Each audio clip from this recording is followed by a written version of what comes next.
अगर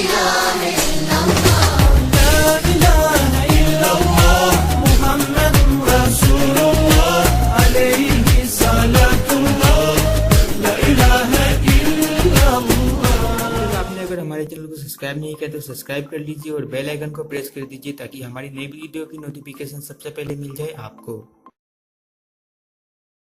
कुछ लोग ऐसे हैं वो मुसलमान हैं लेकिन वो ये भी कहते हैं कि हम किसी चीज को उस वक्त तक नहीं मानते जब तक हमें उसकी कोई अकली दलील न मिल जाए। गोया कि उनका मुसलमान होना जो है वो उनकी अक्ल के पीछे है। तो क्या ये रवैया दुरुस्त है कि जब तक जिस चीज की हमें दलील न मिल जाए हम उसको नहीं मानेंगे? देखिए, अगर तो यही ईमान लाने का क्राइटेरिया बन जाए या शर्त बन जाए तो आज तक तो किसी को मुसलमान ही नहीं होना चाहिए था। फिर क्यों? इसलिए कि इस्लाम ने तो पूरा एक दीन का निज़ाम दिया ना, तो हिकमत सिर्फ मजमूई दीन की तो नहीं काफ़ी, फिर तो एक एक चीज़ की नमाजें क्यों फ़र्ज़ हैं और 5 क्यों फ़र्ज़ हैं और फजर में 2 क्यों है, ज़ोहर में 4 क्यों, असर में 4 क्यों, मगरिब में 3 क्यों, इशा में 4 क्यों, ज़कात जो है साल के बाद ही क्यों फ़र्ज़ है और 2.5% ही क्यों फ़र्ज़ है।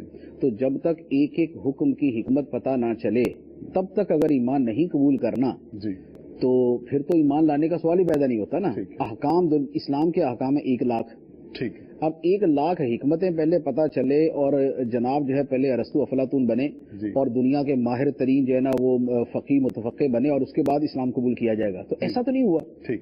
पहले दिन से लेकर आज तक इस्लाम ऐसे ही कबूल होता आया और अल्लाह की बारगाह में इस्लाम ऐसे ही मोतबर रहा और इसी का हुक्म था कि तुम्हें जब ये दावा पहुंच गया, तुम तक जब दीन का पैगाम पहुंच गया तो तुमने इसको तस्लीम करना है।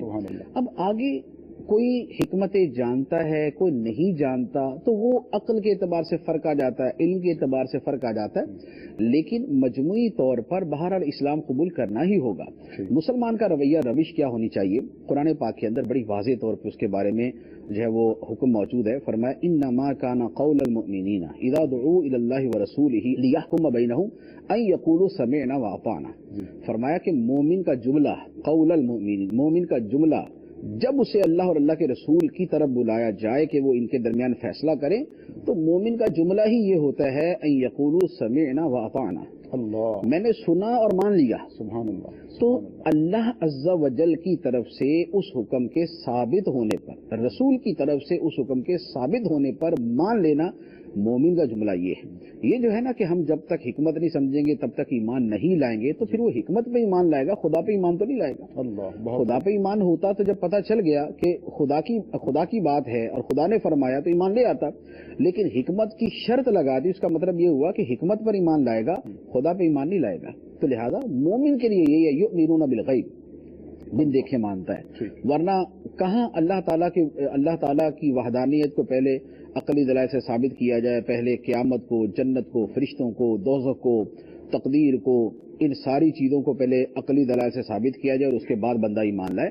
तो ईमान जो है वो बहरहाल रखना है, अहकाम इस्लामी पर को कबूल करना है। और उसके जो मुआशरे बुराइयों से मना करना छोड़ देते हैं वो मुआशरे बुराइयों का गढ़ बन जाते हैं, वो मुआशरे बुराइयों का मरकज बन जाते हैं। हमारे मुआशरे के अंदर सिगरेट आम है, लोग सिगरेट पीते हैं। सिगरेट क्यों नहीं रुक रही? इसलिए नहीं रुक रही कि इसे रोकने वाला कोई नहीं है, इसे रोकने वाला कोई नहीं है। बहुत ज्यादा हुआ तो बाप बेटे को समझा देता है, बहुत ज्यादा हुआ तो चचा भतीजे को समझा देता है, बस। लेकिन दोस्त मिलकर सिगरेट पीते हैं, बाप खुद सिगरेट पी रहा है, चचा खुद सिगरेट पी रहा है। अगर एक दूसरे को इस बुराई से मना करना शुरू कर दें, यार प्लीज आप सिगरेट ना पिए, प्लीज आप सिगरेट ना पिए। पब्लिक प्लेस के ऊपर तो सिगरेट पीना वैसे ही जुर्म है, लेकिन हमारे पब्लिक प्लेस पे पी रहे होते हैं लोग, चुप करके बैठे रहते, कोई नहीं बोलता, कोई नहीं बात करता। वहां अगर जाके उनसे बात की जाए कि भाई साहब ये पब्लिक प्लेस है, यहाँ पर सिगरेट पीना जुर्म है, आपकी भी सेहत के लिए नुकसानदेह, दूसरों की सेहत के लिए नुकसानदेह, खुद अपनी सेहत तो तबाह करे, बकिया तो ना परेशान करो। आप देखें कि जहां मना किया जाए ना वहां रुक जाते हैं। 20 मरतबा आपने देखा होगा, मैंने देखा है कि अगर कोई इस तरह सिगरेट पी रहा है तो दूसरे बस के अंदर जैसे कोई सिगरेट पी रहा है तो दूसरे, भाई साहब बस है यार, दूसरों का ख्याल करें आप, तो वो आदमी फौरन बुझा देगा। वो मना किया तो रुक गया, नहीं मना करते तो वो पी रहा है, उसको देखा कि दूसरा जो उसके पीछे वाला ना वो उसके अंदर भी अंगड़ाइयां आनी शुरू हो जाएगी ना, वो कहा अच्छा भी ये पी रहा है, चलो अब ये तरह मुझे भी लगा देना, वो भी पीना शुरू कर देगा। लेकिन आप मना कर देंगे तो वो रुक जाएगा। तो अब चूंकि सिगरेट से मुआशरती तौर पे मना नहीं किया जाता, اس لیے لوگ رکتے ہی نہیں. میں نے ابھی کچھ عرصہ پہلے پڑھا کہ ایک ملک کے اندر ایک پاکستانی یا کسی ملک میں گیا تو ٹیکسی کے اندر اس نے سگریٹ چلانے کی کوشش کی تو سگریٹ سلگانے لگا نا, تو ٹیکسی ڈرائیور نے کہا او بھائی صاحب آپ سگریٹ پی رہے ہیں آپ؟ اس نے کہا یار کون دیکھ رہا ہے, میں تو کار کے اندر ہوں نا. اس نے کہا جرم ہے. اس نے کہا کار کے اندر کون دیکھ رہا ہے؟ میں تو دیکھ رہا ہوں نا. اس نے کہا میں تو دیکھ رہا ہوں, میری کار میں بیٹھ کر سگریٹ نہ پیے. آپ روڈ کے اوپر جا رہے ہیں اور روڈ کے اوپر سگریٹ نہیں پی سکتے اس طریقے سے, منع کر دیا اس نے. اس کو نصیحت ہوگی کہ نہیں پینا, اب پورے سفر میں بعد میں اس نے نہیں پی ہوگی, لیکن اگر پہلے ہی اس کو منع نہ کرتا تو ہر ٹیکسی کے اندر وہ سگریٹ پیتا. تو بات یہ ہے کہ برائیوں کو منع کرتے ہیں تو برائیاں رکتی ہیں, جب نہیں منع کرتے تو آہستہ آہستہ پھیلتی پھیلتی پورا معاشرہ اس کے اندر لگ جاتا ہے. ہر چیز کے اندر یہی ہوتا ہے. یہ پورے ملک کے اندر اگر یہ نشہ اور یہ چرس اور یہ چیزیں اگر عام ہوتی ہے, جیسے ہمارے اسکولوں کے اندر نکل رہی ہیں, ہمارے جو کالجز کے اندر جو ہے نا وہ یہ نشئی اور چرس پینے والے اور ہیروئن پینے والے اور پتہ نہیں کون سے رنگ برنگے نشے کرنے والے پیدا ہو رہے ہیں, ہماری یونیورسٹیوں کے اندر بھرے پڑے, باقاعدہ وہاں پر اسٹوڈنٹ ہی اس کی جو ہے نا وہ سیل پرچیز کر رہے ہیں.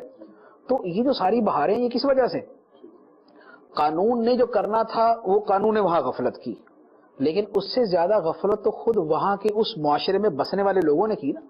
یونیورسٹی کے اندر اگر کوئی یہ کر رہا تھا, نشہ پی رہا تھا, تو وہ کون سا جو ہے وہ کسی پلنگ کے نیچے جا کے نشہ پی رہا تھا, وہ بکیا کے درمیان ہی بیٹھ کے پیتا تھا نا.